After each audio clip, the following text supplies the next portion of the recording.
May kumakalat na nakamamatay na virus sa India. Dalawa na ang nasawi roon. Nasa frontline ng balitang yan, si Elaine Fulgencio. Suot ang hazmat suit at face mask, puspusan ng pagdidisinfect ng mga otoridad sa mosque na ito sa Kerala, India.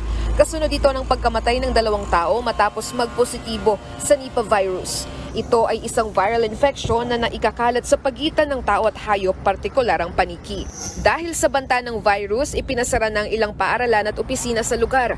Puspusan na rin ang testing at contact tracing. Ito na ang ika-4 na outbreak ng Nipah virus sa India.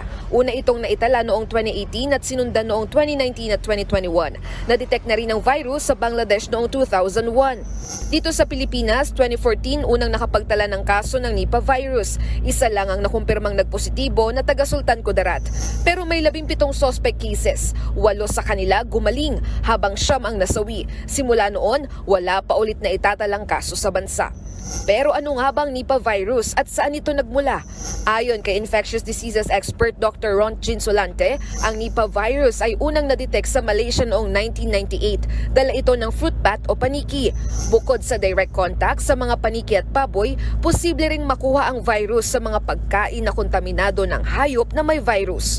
Ilan sa mga sintomas nito ay lagnat, pananakit ng katawan, severe headache at madalas na pagtulog. Pero di tulad ng COVID-19, mas matindi raw ang virus na ito. Hindi ka dadaan doon sa naramdaman natin kagaya ng COVID na nahirapan tayong huminga. This one is that paglagnat ka lang, tapos 2 to 3 days, medyo humihina na yung sensorium mo, and then natutulog ka na lang, and then that's it. Huminto na yung paghinga mo. Lubhang nakamamatay ang virus, lalo't naapektuhan din nito ang utak ng tao. Katunayan, nasa 75% ng mga tinatamaan nito ang namamatay. Katumbas yan ng 3 o 4 sa kada 5 taon. It will really be fatal because of its ability to infect the brain. It will also affect other functions of other organs, particularly the heart, the lungs, and doon nakikita natin na it can also be a multi-organ infection and can be fatal and deadly. Ang problema, wala pang nagagawang bakuna laban sa virus. Para maiwasan, sabi ng Department of Health, dapat ugaliing maghugas ng kamay.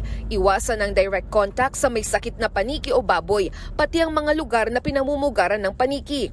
Huwag ding kakain o iinom ng mga pagkain posibleng kontaminado ng paniki. Sakaling maranasan ng mga sintomas, payo ng eksperto, magpakonsulta agad sa doktor. Nagbabalita mula sa Frontline, Elaine Fulgencio, News 5.